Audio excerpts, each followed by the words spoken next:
కార్తీక్ గారు ఒక రౌడీ బేబీని తీసుకొచ్చారు. మరి హిమ ఎక్కడ ఉంది? హిమ ఉండే క్యారెక్టర్ ఏమైనా ఉందా లేదా? లేదండి. లేదా? లేదు. రౌడీ బేబీ నచ్చిందా? ప్రస్తుతానికి రౌడీ బేబీ. ఓకే. దీప గారు, మీరు అది వంట లెక్కగా చాలా ఫేమస్ అయ్యారు. మీకు వంట వచ్చా? ఎప్పుడైనా కార్తీక్ బాబుకి పెట్టడం జరిగిందా? ఈ క్వశ్చన్ తన్ను అడగాల్సింది. తిన్నారా సార్? కార్తీక్ గారు, వంట లెక్క వండిన భోజనం ఎప్పుడైనా తిన్నారా? 1500 ఎపిసోడ్స్. ఈ రోజు నేను ఇలా ఆరోగ్యంగా మీ ముందు తిరుగుతున్నానంటే దానికి కారణం తినకపోవడమే. మా యాంకర్ ఏరి దొరికిందా ఆన్సర్?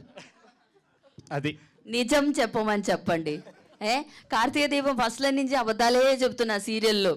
నేను తప్పు చేయలేదని ఇప్పుడైనా చెప్పండి. లేదండి, అబద్ధం చెప్పడం వల్లనే 1500 దాకా వచ్చారు. ఇప్పుడు నిజం చెప్పవచ్చు కదా, ఇప్పుడు మీ ముందు. ఓకే. లేదండి, నేను కార్తీక దీపం లొకేషన్లో కూడా వంటలు చేస్తున్నాను. నేను చేసిన వంటలు తిన్నాను కూడా. ఏది? అడగండి. ఏ డిష్ కార్తీక్? చికెనే. లైవ్ చికెనా? ఓకే. సలాడ్ కాదు, చికెన్. నేను వంటలు చేస్తాను గ్యాప్లు లొకేషన్లో. Okay, thank you so much. Thank you sir. Director sir, and ఇది మలయాళం రీమేక్ కరుతుముత్తు అని అందరికీ తెలుసు. బట్ ఏషియా నెట్లో 2014 to 19 హైయెస్ట్ టీఆర్పీ సీరియల్ అక్కడ మలయాళంలో. బట్ ఆఫ్టర్ దట్ టీఆర్పీ లేకపోవడం వల్ల ఆగిపోవడం జరిగింది. అండ్ ఇప్పుడు 2020లో మళ్ళీ 1 o'clock అది రిలీజ్ కూడా స్టార్ట్ అవుతుంది. మళ్ళీ స్టార్ట్ చేస్తారు. బట్ అలాంటి టీఆర్పీ రేటింగ్ ఏదైనా పడుతుందని తెలుగులో మీకు ఏమైనా భయం ఉందా? 4 seasons కంటిన్యూ చేశారు అక్కడ. సో అలాగే తెలుగులో ఇప్పుడు season 2 స్టార్ట్ అవుతుంది.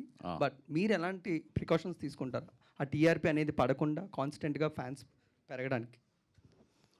ఇందాక కార్తిక్ గారు చెప్పినట్టు, అంటే నిరుపమ్ గారు చెప్పినట్టు, season 2 తీయడానికి మాకు కొంచెం లోపల భయం ఉంటుంది. కానీ ఆ స్ట్రాంగ్ ఎమోషన్స్ ఉన్నాయి ఇందులో.